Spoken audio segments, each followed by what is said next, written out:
So the second chapter is structure of atom.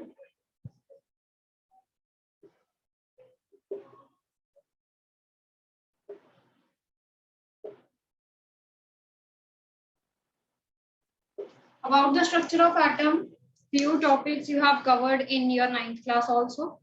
ठीक है, हम पढ़ के आए हैं वहां पे रदरफोर्ड मॉडल ऑफ एटम पढ़ के आए हैं, थॉमसन मॉडल ऑफ एटम पढ़ के आए हैं, theories about the electron proton and neutron. ठीक है, तो बहुत सारी चीजें हम वहां पे पढ़ के आए हैं. सो इन द एटम, अगर मैं एक एटम की बात करूं, ठीक है, तो एक एटम में क्या है, there is a positively charged nucleus, just you know. और वो न्यूक्लियस जो है वो किसका बना हुआ है, it is composed of protons and neutrons. They both collectively we called them as nucleons. हम इनको न्यूक्लियॉन्स कहते हैं. ठीक है, जहां पर हमारा प्रोटॉन्स जो हैं they are actually the positively charged species and neutrons they are having no charge. तो जितना भी चार्ज है न्यूक्लियस का, it is due to the charge of the protons, right? और प्रोटॉन्स की डिस्कवरी किसने की थी, गोल्डस्टीन ने की थी. ये चीजें आप पढ़ के आए हो 9th में. ठीक है, गोल्डस्टीन ने इसकी डिस्कवरी की थी अबाउट द प्रोटॉन्स. सिमिलरली जो नेगेटिव चार्ज है, अब हम कहते हैं कि जो एटम है on the whole it is neutral, that means whatever the positive charge is that is balanced by the negative charge. ठीक है, तो इसी के कारण ही जो आपका एटम है ऑन द होल ये न्यूट्रल बनता है, राइट? और इलेक्ट्रॉन्स की स्टडी जो थी वो किसने की थी, जे थॉमसन ने, through the cathode ray experiment that you also have studied. ठीक है, सिमिलरली जो एनोड की डिस्कवरी हुई थी, प्रोटॉन्स की डिस्कवरी हुई थी, that was by the anode ray experiment, right?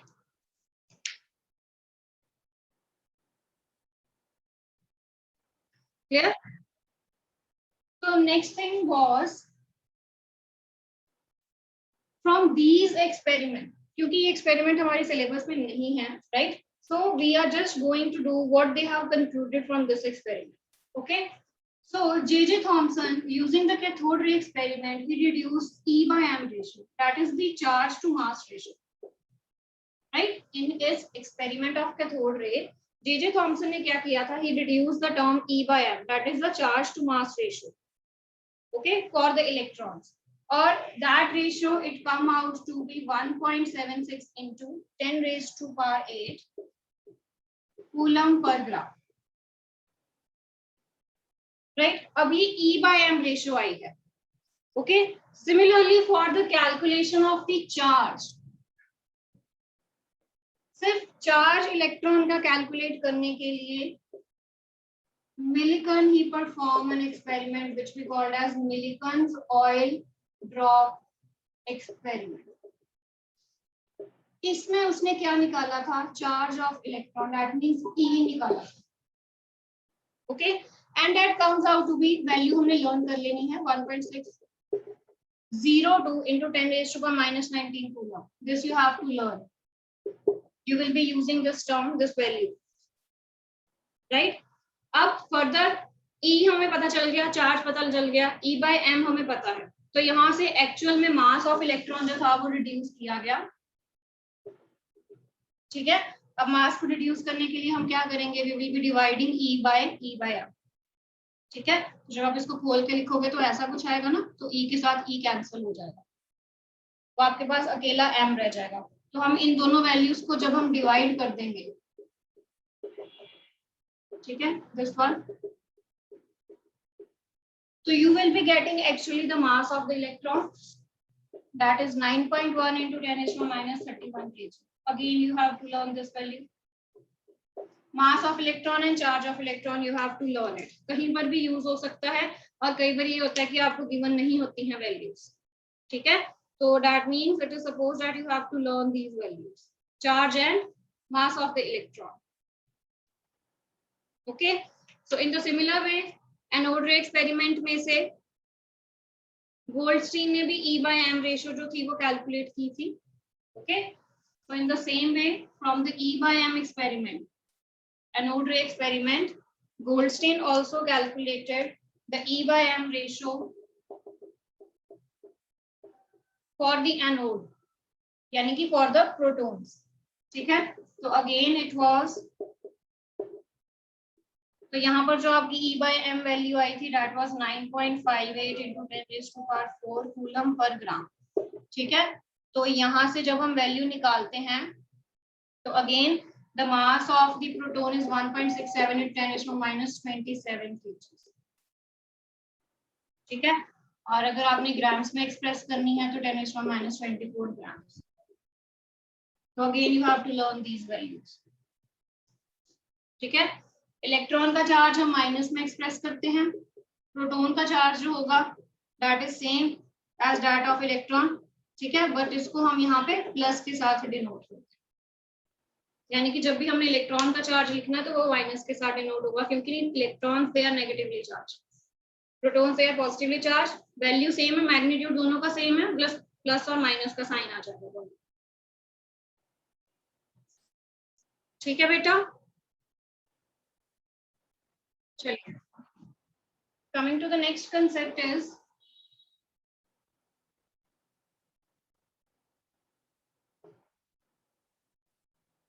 Atomic number, mass number जो हम पढ़ के आए हैं. ठीक है,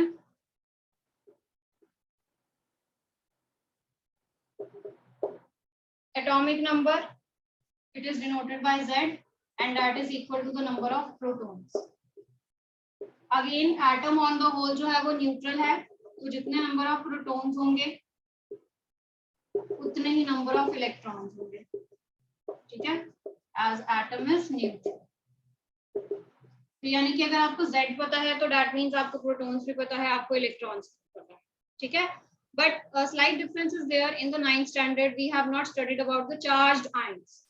ठीक है, charged ion means Mg2 positive, Al3 positive. इनके बारे में हमने डिस्कस नहीं किया था. ठीक है, इनके atomic number, mass number discuss करने के लिए, बट यहाँ पर हम वो भी डिस्कस करेंगे. ठीक है, but whenever there are charged species, either positively charged or negatively charged species are there. आपने हमेशा ये बात याद रखना है कि यहाँ पर जो चेंज होगा वो इलेक्ट्रॉन्स का होगा only. Protons they will be same. whenever they are charged species only there is a change of electrons. Positive है तो इलेक्ट्रॉन्स उतने दे देगा, नेगेटिव है तो उतने इलेक्ट्रॉन्स एक्सेप्ट कर लेगा, बट पॉजिटिव चार्ज हमेशा सेम रहता है. तो हमने जब भी आपको एक टेबल हम करेंगे जैसे आपने 9th में किया है atomic number, mass number find करने का, so whenever we have to find the number of electrons for the charged species, only there will be the change in the electrons, but there will be no change in the number of protons. Protons that will be same. Clear? हाँ जी, clear बेटा? Okay. So after atomic number, let's discuss about the mass number now.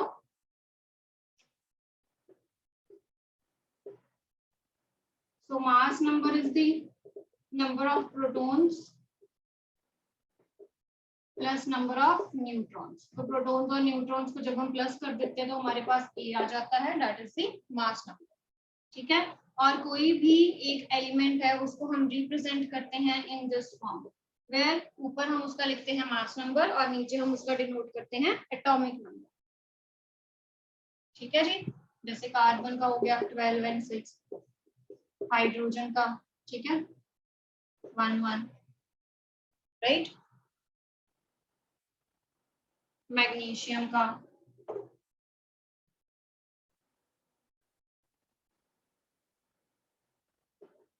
Clear.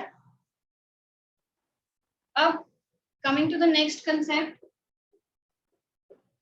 Isotopes,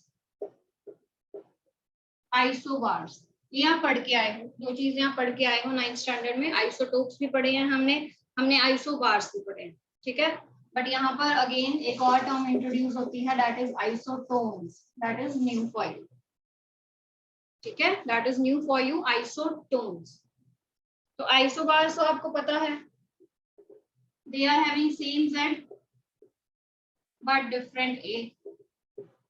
ठीक है, atomic mass different हो जाता है। Hydrogen के exist करते हैं आइसोटोप्स, क्लोरीन के आइसोटोप्स हमने पढ़े हैं 35 and 37।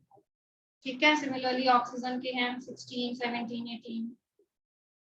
Okay, so these all are the isotopes, right? Isobars भी हमने पढ़े हैं, इसका रिवर्स हो जाएगा, that means they are having same A but they are having different Z। ठीक है, तो इसमें आप मोस्ट कॉमन एग्जांपल्स पढ़ के आते हो कैल्शियम और पोटाशियम की। ठीक है, जहां पर they both are having same A, right, but दोनों का जो Z है वो डिफरेंट हो जाता है। Clear?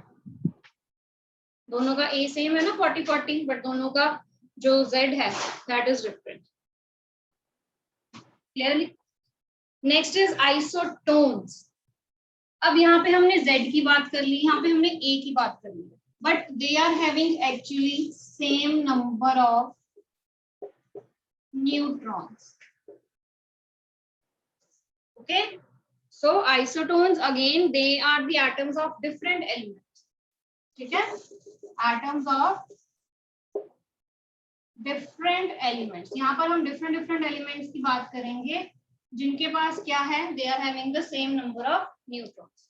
Here also we are talking about two different elements, but यहाँ पे we are talking about the same elements। Hydrogen सब में सेम है, क्लोरीन सब में सेम है, ऑक्सीजन सब में सेम है। ठीक है, बट यहाँ पर जो एलिमेंट्स है वो डिफरेंट हो जाते हैं। So they are the atoms of different elements। They are also the atoms of different elements, ठीक है, but they are having the same number of neutrons। जिसमें हम बात करते हैं इसकी एग्जांपल्स की, कार्बन की, नाइट्रोजन की, ठीक है, एंड ऑक्सीजन, राइट। तो अब हम इन तीनों के कैलकुलेट कर लेते हैं number of neutrons. And you know number of neutrons हम कैसे निकालते हैं, A माइनस Z करके। तो हम सारी केसेस में क्या करेंगे, A माइनस Z करेंगे एंड वी विल सी कि सब में जो आंसर है वो सेम आ रहा है कि नहीं। 14 माइनस 6 8, 15 माइनस 7 8, 16 माइनस 8 8। तो सब में जो न्यूट्रॉन्स का नंबर है वो सेम है। ठीक है जी, so these species we call them as isotones. Okay, अब इनके एटॉमिक नंबर्स भी डिफरेंट है, यू कैन सी इनके मास नंबर्स भी डिफरेंट है, इनका A भी डिफरेंट है, इनका Z भी डिफरेंट है, बट सेम क्या है, नंबर ऑफ न्यूट्रॉन्स सेम। यहाँ पर इनमें से एक चीज जो थी वो सेम थी, आइदर A वाज सेम और Z was same. Table now, right, I will be giving you one table and you have to complete, that is related to the isotopes, sorry, that is related to protons, number of electrons। ठीक है, अच्छा एक चीज और पढ़ लेते हैं, one thing more इसी के साथ ही, आइसो इलेक्ट्रॉनिक स्पीशीज। 1 मार्क का ये क्वेश्चन बन जाता है, that what do you mean by iso electronic species. ठीक है जी, आइसो इलेक्ट्रॉनिक स्पीशीज का मतलब क्या है, the species that are having same number of electrons। ठीक है, तो जिनके पास सेम नंबर ऑफ इलेक्ट्रॉन्स हैं हम उनको क्या कहते हैं, we call them as isoelectronic species. अब जब आप टेबल देखते हो हर एक एलिमेंट का, तो यू सी कि हर एक एलिमेंट के पास तो डिफरेंट नंबर ऑफ इलेक्ट्रॉन्स हैं। ठीक है, तो यानी कि आइसो इलेक्ट्रॉनिक स्पीशीज कब बनती हैं, when the species they are having some charge, positive charge या negative charge। जैसे for example F negative, Mg2 positive, O2 negative, Na positive। Please calculate the number of electrons in all these। इन सब में number of electrons calculate कीजिए बेटा। So they all are having 10 electrons। They all are having 10 electrons, so these species we call them as isoelectronic species। Similarly, we can take the example of Cl negative, Ka positive and Ca2 positive। इन सब में कितने electrons हैं, they all are having 18 electrons।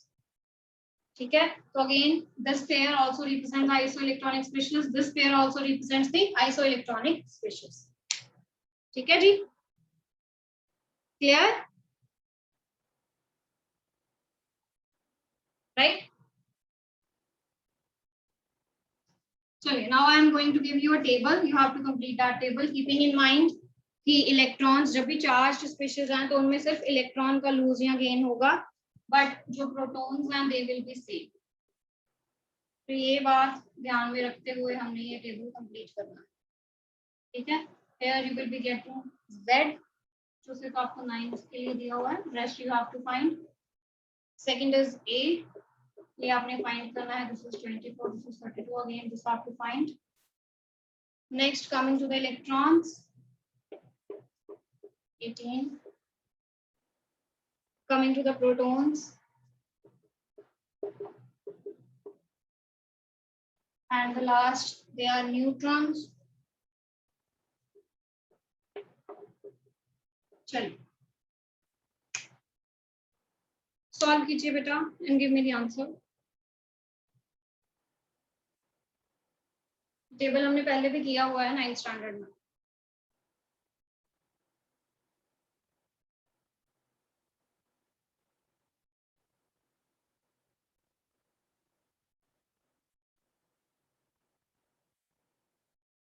So 12 for magnesium, 16 for sulfur,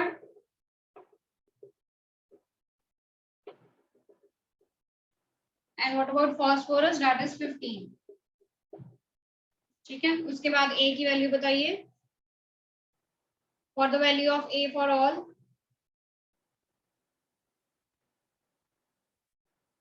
A for fluorine is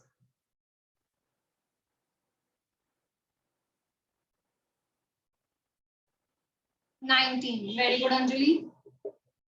A for phosphorus is 31. Very good, Sahaj. Electron for fluorine is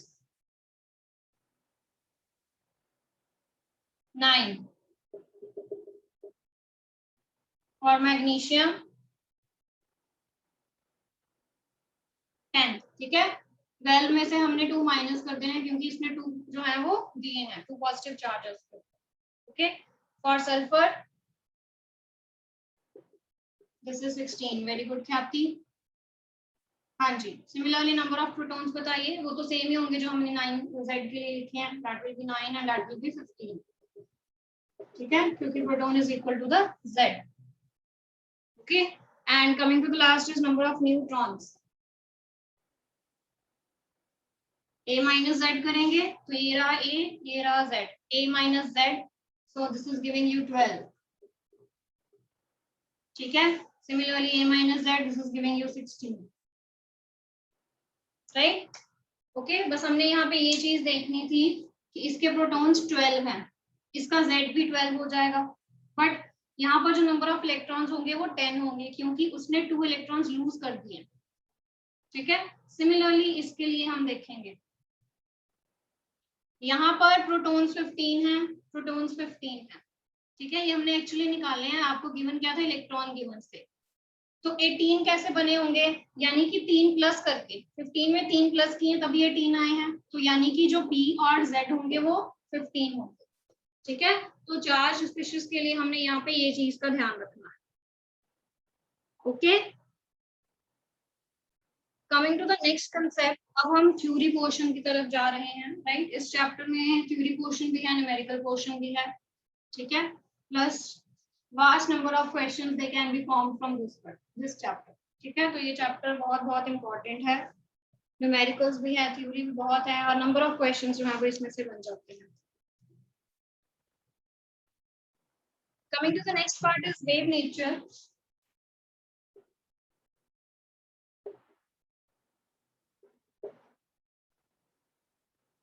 Of electromagnetic radiation,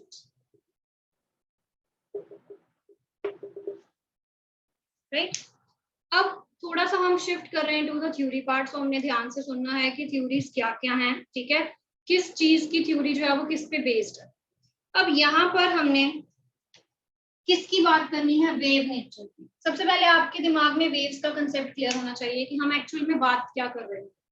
ठीक है, जब आप पानी में यू बेसिकली स्टोन फेंकते हो आप, ठीक है, पानी में स्टोन फेंकते हो तो आप देखते हो कि एक जो लेयर्स हैं like this they start forming, ऐसे ऐसे करके वेव्स जो है वो आनी शुरू हो जाती है ना, ठीक है, राइट। सेकेंड एग्जाम्पल, अगर आपने कोई स्ट्रिंग पकड़ी हुई है, आपने स्ट्रिंग पकड़ी हुई है, व्हेन यू प्लक इट, तो वहां पर भी जब आप ऐसे उसको प्लक करते हो तो वेव्स जो है वो आनी शुरू हो जाती है in the form of like this, ऐसे ऐसे, right. So basically we are talking about these waves, ठीक है। हम यहाँ पर इन नेचर, इन वेव्स की नेचर को बात कर रहे हैं, इन वेव्स की नेचर की बात कर रहे हैं, ठीक है। And firstly what do you mean by EM radiation, electromagnetic radiation या ईएम रेडिएशंस क्या होते हैं? सी, जो हमारी नॉर्मल लाइट है उसको हम इन the form of particle nature देखते हैं। हमारी जो भी चीजें लाइट एमिट करती हैं, जो लाइट आती है, उसमें हम ये कहते हैं कि लाइट के अंदर क्या है, पार्टिकल्स है, okay. That light is consist of stream of particles, ठीक है, and we call them as corpuscles. हम इन पार्टिकल्स को क्या कहते हैं, हम इन पार्टिकल को कॉर्पस्कल्स कहते हैं लाइट के, ठीक है। When we treat the particle nature of the light, we were able to explain some of the phenomena like reflection, diffraction that you have studied in your physics. But again कुछ physics के ही topics थे, जैसे interference होगी, diffraction हो गए, ये explain नहीं हुए by the particle nature of light. Light के particle nature से ये वाले जो phenomena थे ये explain नहीं हुए, तो इसीलिए हमने एक नई nature निकाली है light की, that is the wavelength. तो यानी कि लाइट के अंदर जो ड्यूअल नेचर है, पार्टिकल की तरह भी बिहेव करती है और वो वेव की तरह भी बिहेव करती है, okay. Rest we will be doing tomorrow, okay. तो हम ये टॉपिक